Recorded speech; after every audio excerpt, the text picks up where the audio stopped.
তো আমি সৌমি। দেখো, তোমাদের সাথে বলেছিলাম না আমি ভেটকি মাছের ওই যে কাটলেটগুলো বানিয়েছিলাম সেটা শেয়ার করব। চলো দেখে নিই। ফার্স্টেই মাছটাকে সেদ্ধ করে আমি এইভাবে সুন্দর করে সাইডে রেখে দিয়েছি। এবার একটা প্যানে তেল গরম করে পেঁয়াজ কুচি, লঙ্কা কুচি, রসুন কুচি, আদা বাটা এগুলো দিয়ে ভালো করে একটু নাড়ি। এরপর এক এক করে মশলাগুলো সব দিয়ে দেবো। নুন, জিরে গুঁড়ো, ধনে গুঁড়ো, হলুদ গুঁড়ো, লঙ্কা গুঁড়ো। এরপর সেদ্ধ করা মাছগুলোকে দিয়ে দেবো।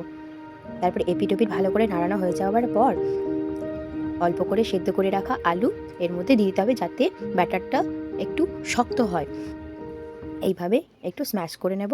তারপর এক এক করে কাটলেটের আকারে এরকম রেডি করে নেব। এইভাবে এক এক করে কাটলেটগুলো রেডি করে নিলাম। দেখো কি সুন্দর লাগছে না? এরপর একটা ব্যাটার বানাতে হবে, যেটা ছিল ময়দা, কর্নফ্লাওয়ার, একটা ডিম আর সামান্য পরিমাণ নুন। ব্যাটারটাকে রেডি করে নিলাম।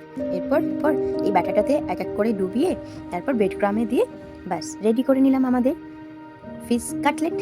চলো এবার গরম গরম ভেজে নেওয়ার পালা। ওয়াও, কি সুন্দর লাগছে দেখো। বাস গরম গরম রেডি আমাদের ভেটকি fish cutlet. Bye bye, tata. Please like and subscribe my channel.